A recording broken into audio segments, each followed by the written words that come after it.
Well, when I was pregnant with my son in 1969, I used to take long walks to the library.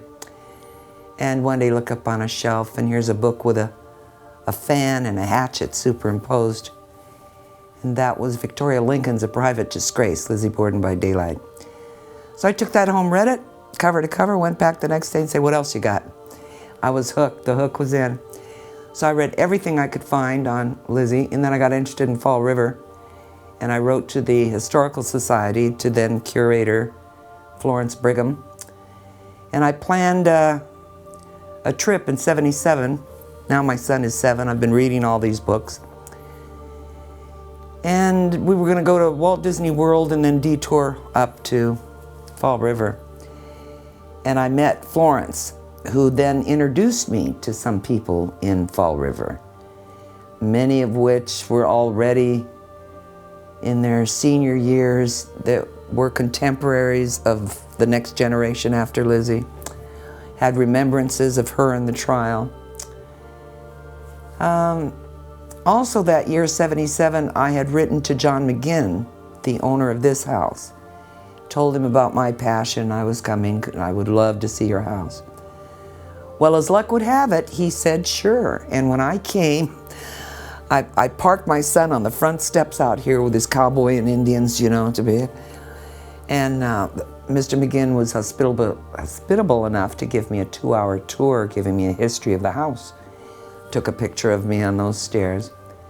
And he said, you know, who you should meet is my granddaughter, Martha. So he gave me Martha McGinn's phone number, and she and I started corresponding. When they opened this up as a B&B, I came. And I've been coming ever since.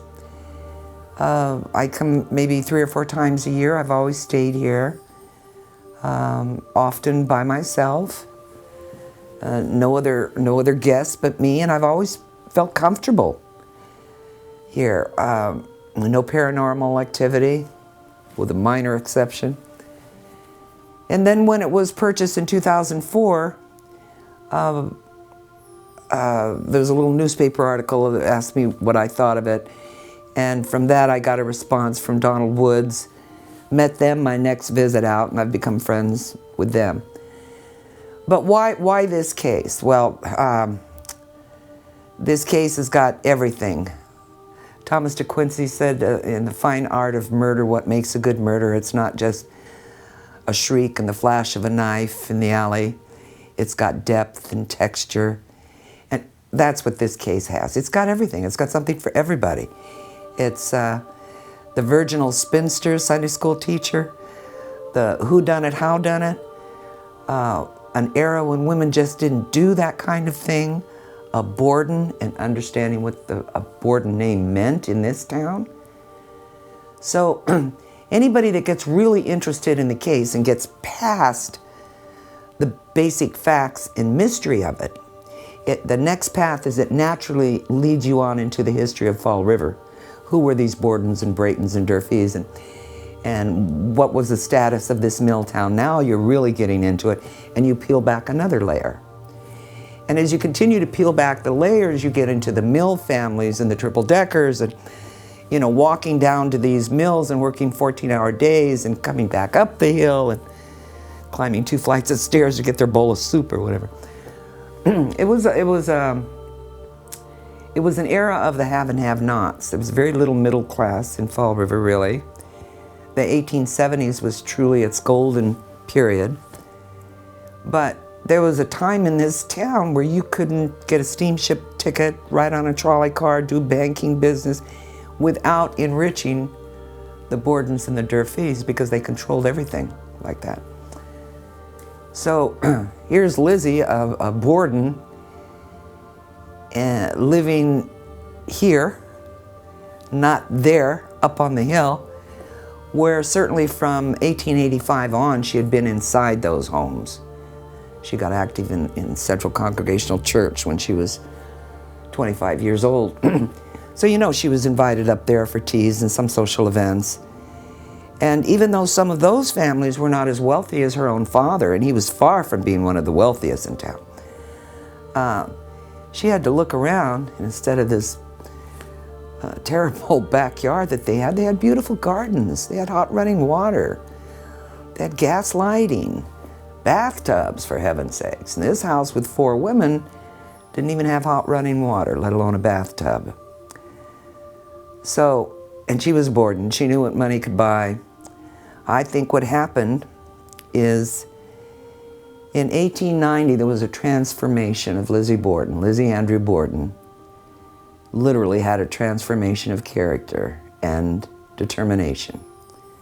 She went on the grand tour, which Andrew paid for.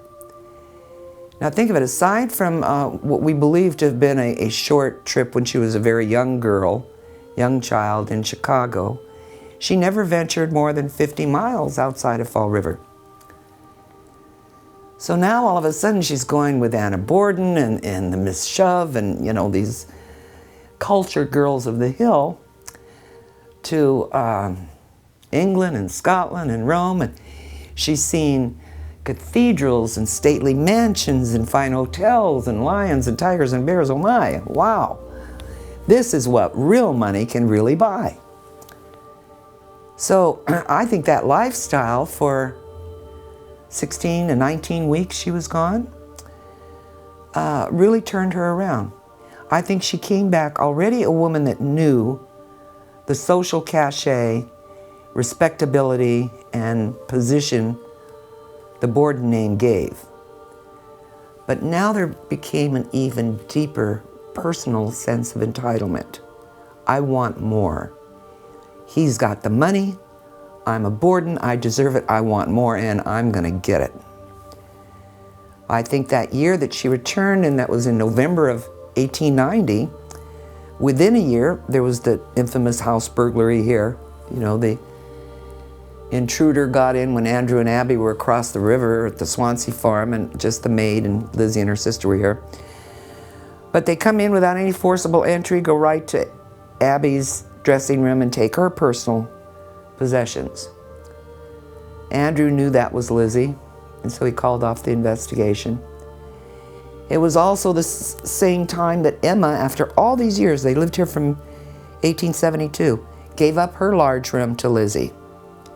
Almost like a peace offering. It was like Emma, too, is noticing this change in Lizzie. There's more anxiety, there's more anger, trying to pacify her. Always the good mother surrogate. But Lizzie wasn't satisfied. I also think, and this is based not just on speculation, but research, that the Rosetta Stone to this case has been the conversation that happened in the sitting room Wednesday afternoon when John Morris unexpectedly showed up, and he and Andrew had a conversation prior to his going over to the Swansea farm. Lizzie had been sick in her room all day. She even testified at the inquest that their voices disturbed her.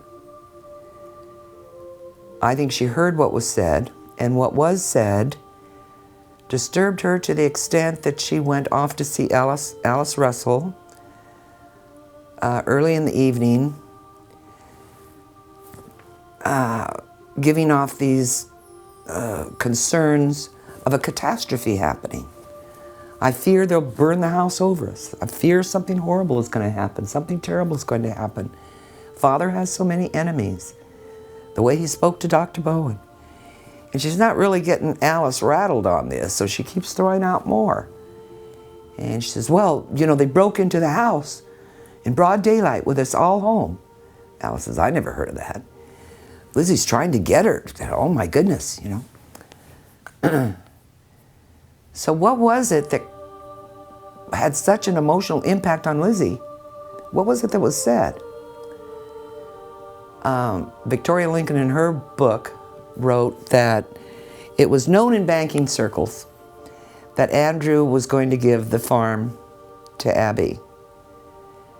It was also reported in the paper that Morris had said that Andrew was going to give $25,000 each to the daughters. He later denied he ever said that. Well, I found out from visiting the youngest daughter of Victoria Lincoln, who lives in Massachusetts and still has some of the journals of Leontine Lincoln, the grandfather of Victoria, and her mother's journals, that was true.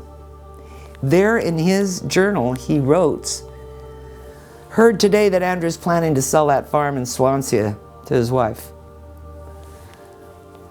Well, if that came up in conversation and Lizzie heard it, and I picture her on the stairway, on her hand on the railing, down so many steps where she can hear clearly, but they can't see her or know that she's there. She's gripping the railing, she's hearing every word they're saying. And when Andrew says that, she must have blanched. Her heart must have sunk to her stomach, because what she feared most was her stepmother, getting her father's fortune. So now you can imagine what a tizzy she would be in, and flies off to see Alice. And maybe he was going to write the will that next day.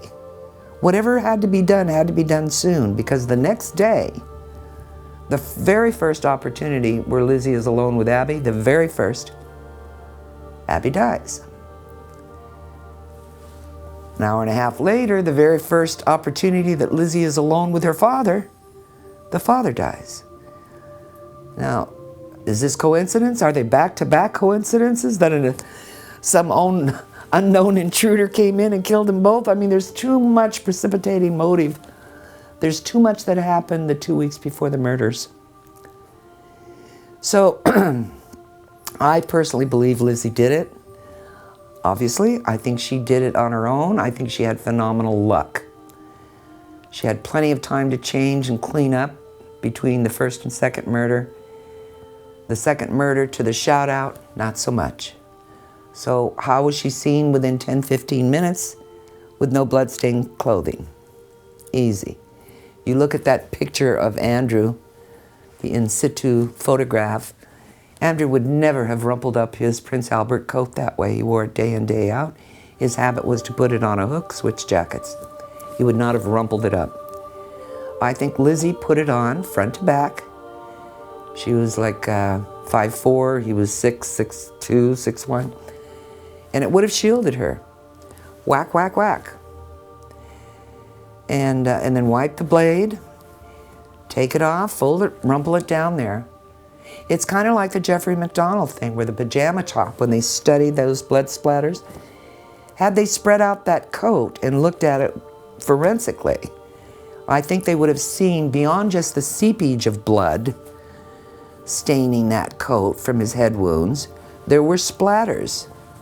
And someone would have said, whoa, wait, well, how did these splatters get on this coat? This isn't right. I think they would have seen that. So what happens to the coat?